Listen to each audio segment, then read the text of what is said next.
color theory in Half-Life 2. I actually didn't play Half-Life 2, but like I remember like watching Let's Plays and playthroughs.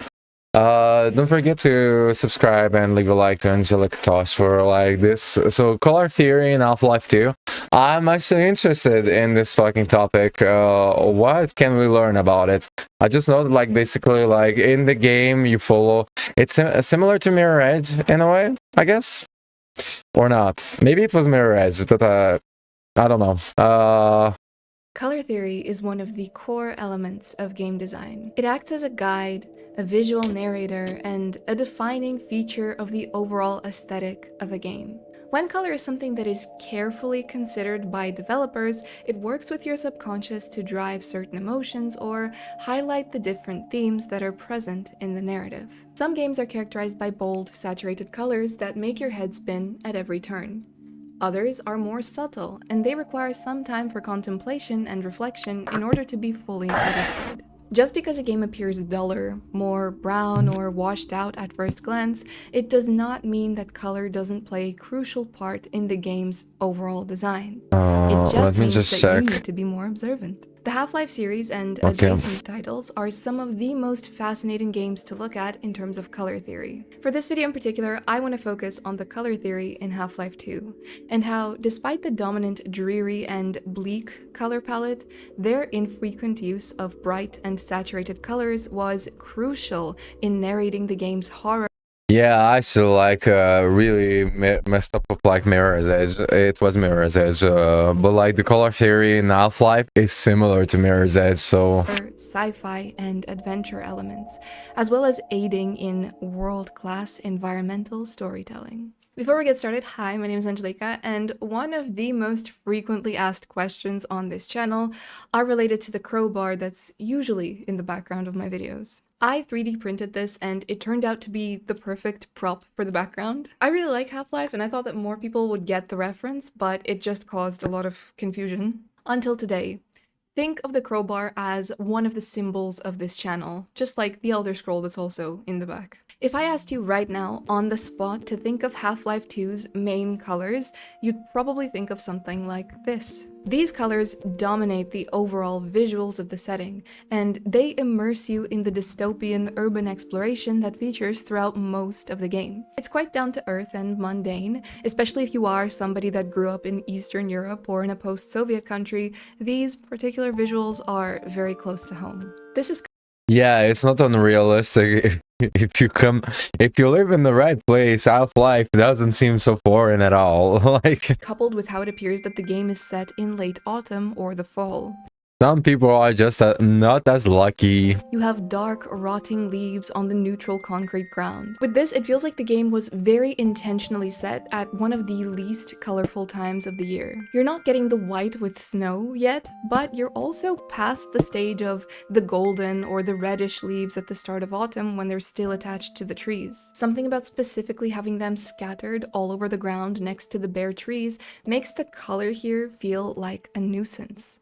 Something that needs to be cleared away. It makes it look abandoned, dystopian, and had the leaves not been on the ground yet, the place would actually not look so run down. Throughout the game, these particular visuals follow you. Neutral, beige, sandy, or gray colors. The darkness in the cracked pavement. Everything is made to look rusted, dead, and dry. Even the greens or reds appear desaturated to where they don't change much about the overall look of the environment when you come across them. But despite this persistent and dull setting, we actually start to see pops of color from the very beginning of the game.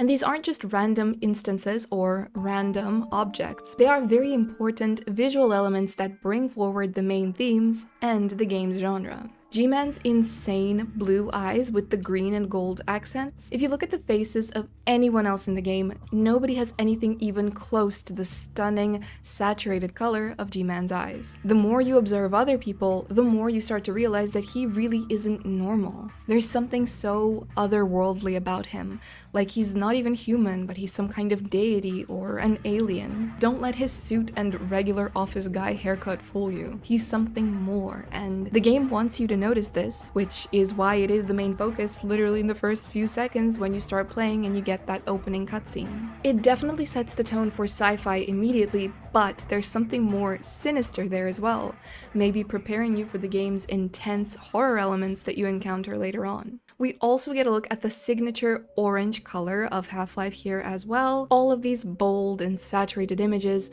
only to then place you in a regular train with these red, desaturated, weathered seats that are also quite memorable from the beginning because it is the little bit of color that you do get before you leave. Then you're plunged into these basic, dreary colors, but little accents from the beginning are designed to grab your attention and further elaborate on the setting. The bright yellow posters of Breen on the walls, the man you literally just saw on the massive screen in front of you, hints of menacing fluorescent, cold bluish lights, then a more saturated blue on these screens here to remind you that despite the very down-to-earth setting, these are the futuristic and sci-fi elements to kind of keep you in the genre. Notice how often you're dipping in and out of blue into the orange, and then out of the orange into the blue when it comes to lighting. You might not think of this the first or even the second time that you play. That's actually a really beautiful detail that they just to create like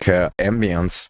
That's really fucking beautiful. The game, but this is like the constant struggle between the human resistance and the Combines, always fighting for a spot in the light. One immediate and very striking color is this particular electric blue. It's like this constant reminder of the authoritarian presence of the Combine. Cold, oppressive, dangerous. A consistent contrast on screen between, again, the regular warm, human orange element and the neon, menacing blue of the Combine. I'm not sure if anyone else sees it this way, but to me, it almost feels like an interesting inversion of what usually feels natural when it comes to these colors. You see, normally with a warmer color like orange, let me just check something real quick.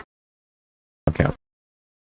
I would think of something that's more threatening, aggressive, or maybe evil. Whereas blue, I would associate it with something more calm and disciplined and usually on the side of good. But that could also just be my World of Warcraft brain. But now to speak a little bit more about the iconic orange branding of the game. This is your color. The suit, the lambda, the gravity gun. Even the on-screen UI is this warm orange to yellowy color, Gordon Freeman's signature color, allowing him to stand out in front of the gray or dull, lifeless monochrome environment and providing stark contrast against the electric or neon blue of the Combine. Red also has a very interesting presence in-game. It's really important and it's one of the more striking colors that you can come across, starting from the iconic crowbar, the eyes of the Vortigons, or the bright red blood splatters that show us the reality of living under the Combine. With just how sterile the rest of the environment looks,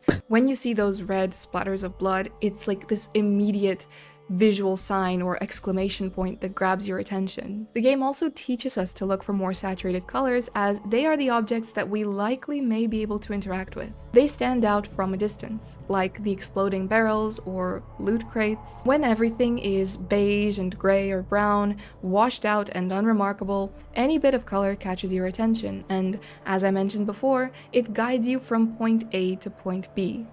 For example, this slightly warmer brown color that immediately catches your eye and is likely something that you need to interact with in order to progress. So that's on color communicating those sci-fi elements of the game, as well as guiding us through the game where we intuitively seek a brighter color or one that stands out in order to understand where to go next. But one of my personal favorite things to analyze in terms of color in Half-Life 2 is how it is used to bring forward an unexpected and dramatic horror element to the game. Half-Life 2 is not a horror game in the traditional sense, and yet it remains one of the scariest that I've ever played. The game features one of my favorite monster designs with the zombie, a disturbing and memorable pop of color that is unlike anything I've seen.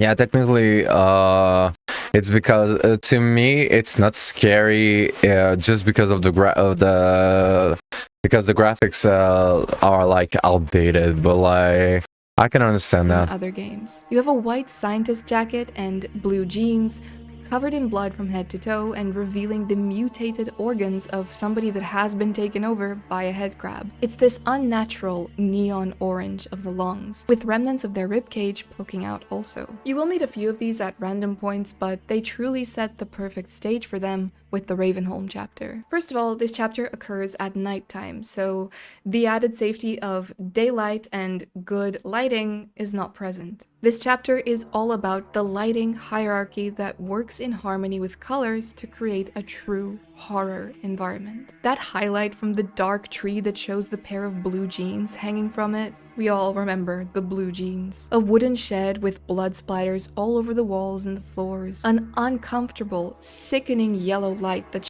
Yeah, technically to me Half-Life was never like this scary game, but at the same time, like by the time I got interested in it, it was like already outdated, but it is actually quite vile and quite violent when thinking about it. shines down on the gory scene. Such harsh imagery on the backdrop of this dark blue night. It's almost like you're playing a totally different game. I've previously said that to me, Ravenholm isn't just a level in a game.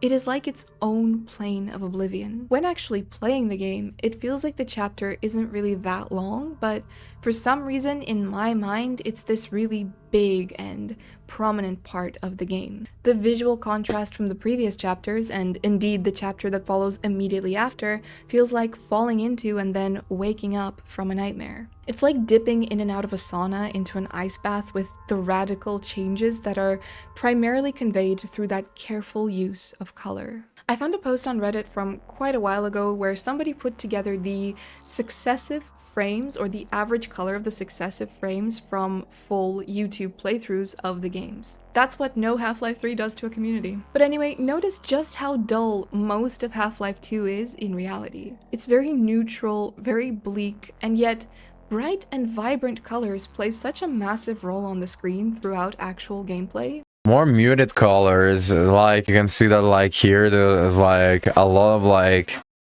colors that like are really well,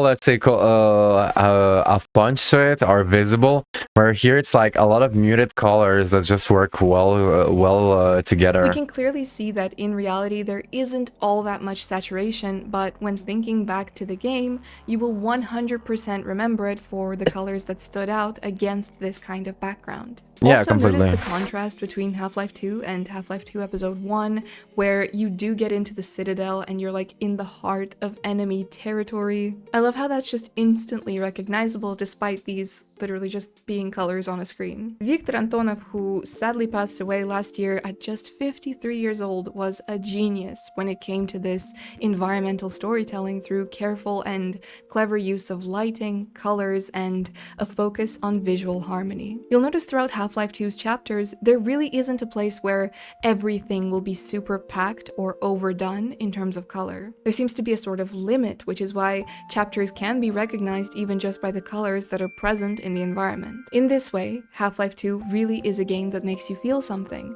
not just through in-your-face storytelling and characters, but through the world and your surroundings. Sadness, fear, hopelessness. That's actually really clever and really a beautiful and poetic way to care about the player and to actually make your story feel more alive, you know? Determination, Such a beautiful story. resistance. And this is why, despite it being a 2004 game, it felt so ahead of its time. It played like a movie. It followed certain rules and patterns to make this world work and to evoke the feelings that have left players frustrated years later at the lack of a continuation. They had a certain respect for colors that nowadays feels like it is perhaps less important. It's like there's more reliance on the fact that game graphics nowadays are photorealistic, so they don't really work as hard to tap into the subconscious through color theory. And in that way, a lot of games nowadays create visual catastrophe, like Marathon, which when compared to Half-Life 2 is like a guidebook on everything that you should not do in terms of color when designing a game. As a final note, when you look closely, there is also some beauty to be found in the colors of Half-Life 2. Despite the overall brutality and very uniform and cold approach to the environment, shades of pink or purple can sometimes be observed in the sky, in the beautiful sunset that we see at the end of the water hazard chapter. Just a reminder that nature lives by its own rules, and it does not conform to the monochrome gray reality that is imposed by the Combine regime. Half-Life That's 2 interesting. really is a masterpiece. And that's about It it on my is. little analysis into color theory in That was Half-Life 2. really If you enjoyed the video, awesome. please be sure to leave a like. Yeah, don't forget to leave a like and to subscribe to Angelic Tosh. That was actually really awesome and a really beautiful way to understand more Half-Life and its development.